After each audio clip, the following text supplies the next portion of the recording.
Team 29 forecast.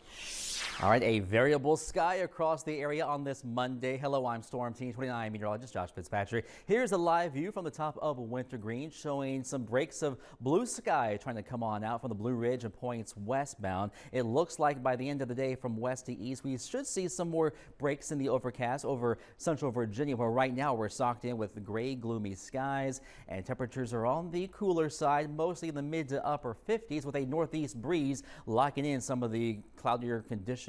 Despite the clouds, not much in the way of rainfall, and there's just a sparse sprinkle, drizzle, or a light shower chance over the next couple of hours, as we should start to see some breaks of sun later on today. Now, with the sun breaking out in Harrisonburg, it is now 60 degrees, 57 right now at Charlottesville, and we're in the low to mid 50s from Orange over into Louisa. The faster we can get the sun to come out, the warmer we could get, closer to 70 later on today by sunset. NBC 29's live Doppler radar, despite the overcast, gloomy skies, especially now east of the Blue Ridge. Not much to show, maybe a little bit of drizzle under the radar beam, but I'm not expecting much in the way of rainfall today, as a weak weather disturbance is going to bypass us mainly to the north and northwest today. And there could be a brief sprinkle or a light passing shower between, say, now and 3 to 4 p.m. east of the Blue Ridge, but even that is going to be few and far between. As I talked about over the weekend, the system off to the south, severe weather, would actually absorb or rob a lot of the moisture that would be pushing northbound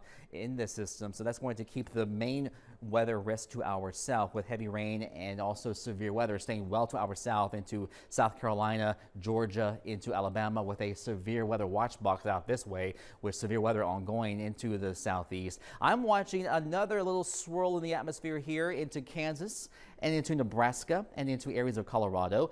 This will begin to head eastbound tomorrow evening with our next best chance for a little bit of rainfall. But like today's system, most of the moisture will be absorbed off to our south. High-res weather tracker shows some clearing skies by tonight for sure. The clouds fill back in tomorrow.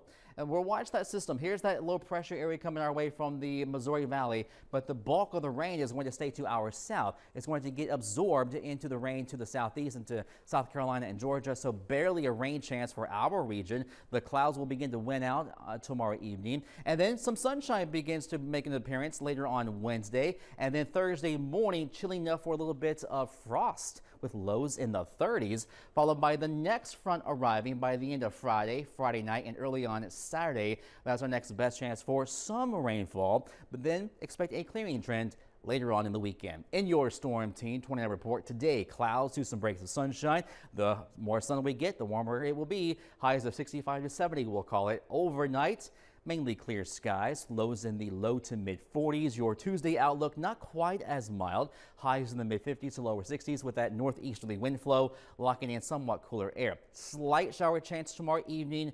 We're in the drier category on Wednesday and Thursday, low 60s by day, maybe some frost early on Thursday. And despite a couple of weather systems passing by this week, mainly under a half-inch of rainfall is projected through the end of the week and the start of the weekend, and then we'll start to see a drying trend Saturday into Sunday. Jared.